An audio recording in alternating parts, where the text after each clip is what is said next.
Alex Hormozi recently told Tony Robbins he feels nothing.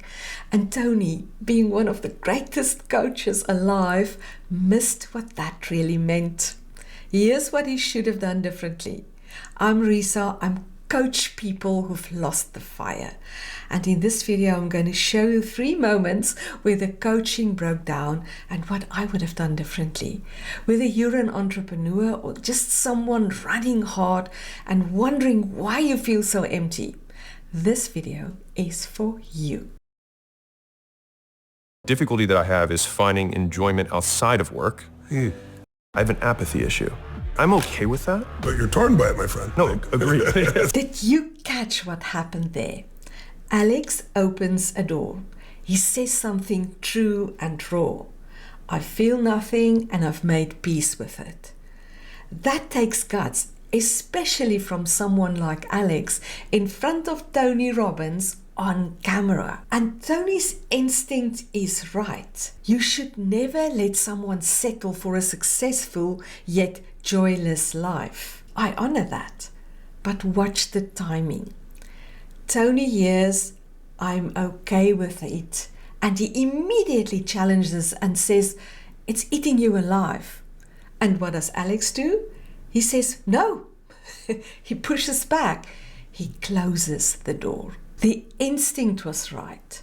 The timing was off. Here's why it matters when someone tells you they've made peace with feeling nothing.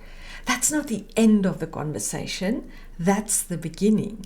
You can't walk through a door by pushing someone through it.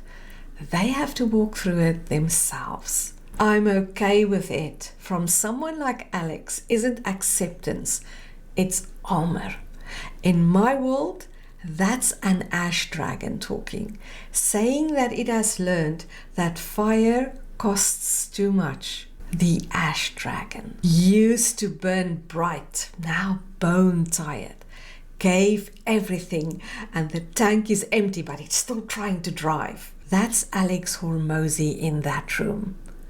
What would I have done? I wouldn't challenge it. Not yet. I would stay in it with him. Tell me more about that. What do you mean by apathetic? How did this happen? It doesn't bother you. How is that? I would let the door stay open till he was ready to walk through it. Because when someone wears armor, you don't rip it off. You make it safe enough that they take it off themselves. And what Alex says next tells us exactly how the armor came there in the first place. When I got in the fitness industry, I got into it because fitness was the only thing I was really into. And so I was like, well, I'll do something I love because I was a management consultant. I was like, well, this sucks. I'm gonna do something I love. And then as soon as I got into the business of fitness, I realized that the vast majority of my day had nothing to do with fitness at all. And it was like billing and, membership sales and like all this other stuff. And when I started getting the testimonials coming in of these people who were going through, our process, losing weight, getting off medications, whatever, maybe the first couple of months, it felt like something. But then on like the 100th and the 1000th, I was like, well, yeah, of course you stopped, you moved better and you stopped eating shit and it worked out, like it's basically the magic was gone. Listen to what he is telling us. He went into fitness because he loved it. It was alive in him. And then the business of fitness replaced the love of fitness. The billing, the systems, the scaling. And the testimonials that used to move him no longer did. This is the birth of the ash dragon. Creative energy poured into a process that felt mechanical. A living fire asked to make something warm.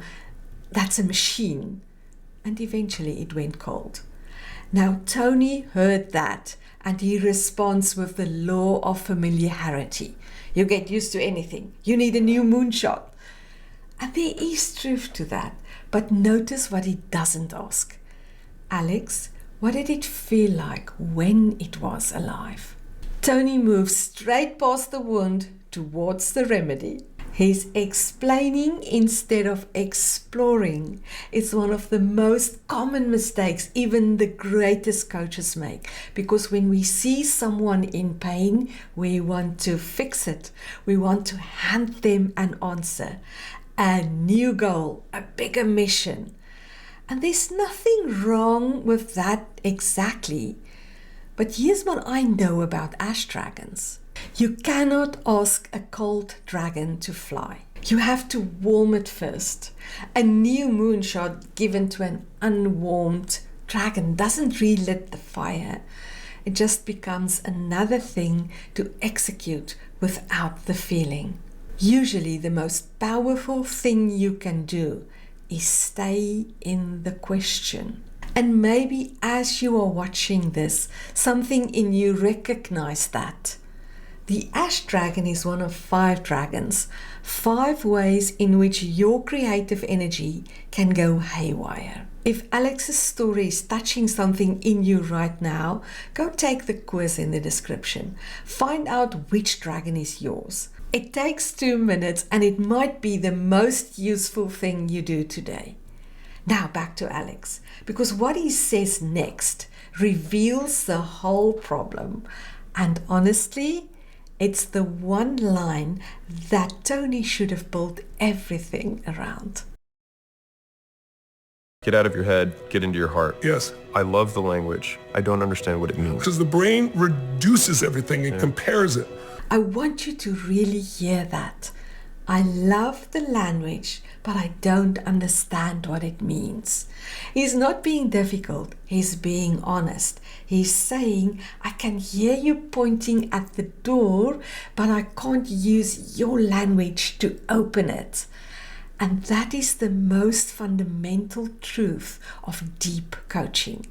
You cannot transplant an insight. It has to grow from someone's own soil, from their experience, from people they love, from something larger than themselves, from life itself, from God. When a framework doesn't land, it's not because the person isn't trying. It's because they're being given a map to a place they have to find themselves. The map can point them in the right direction, but it cannot take them there. So what would I do? If Alex were sitting across me, I wouldn't offer a framework. I wouldn't offer new language or a bigger mission. I would ask him one question. When was the last time you felt the way you wish you could feel all the time? Not what was your last achievement, not what's your next goal. When did you last feel it? That feeling of being alive. The feeling you actually want to get back to without even realizing it.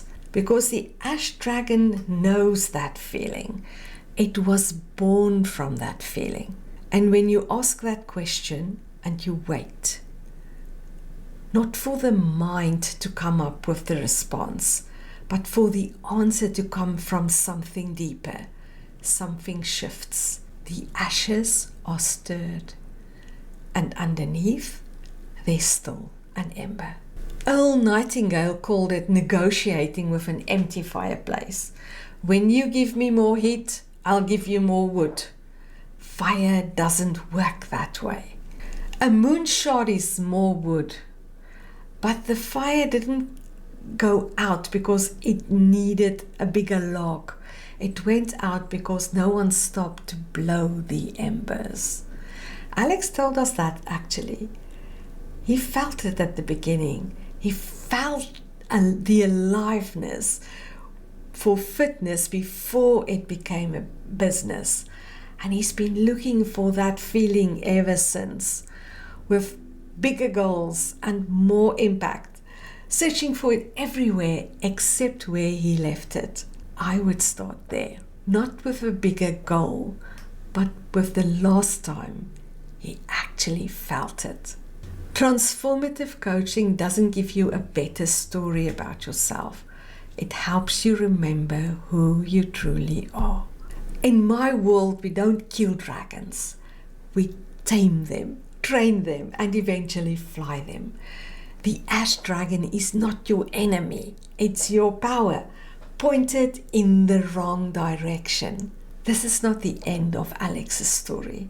It's not the end of your story either. Tony Robbins is extraordinary, but there are times when people don't need a better framework, better thinking, bigger goals. They need to be heard fully. Alex said he doesn't understand what getting into your heart means. I think he does. He just needed someone to stay with him long enough in the not knowing and not explain their way past it.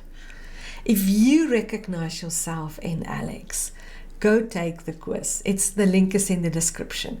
Go find out which dragon is yours. I'm Risa, the Dragon Whisperer, and this is the work I do.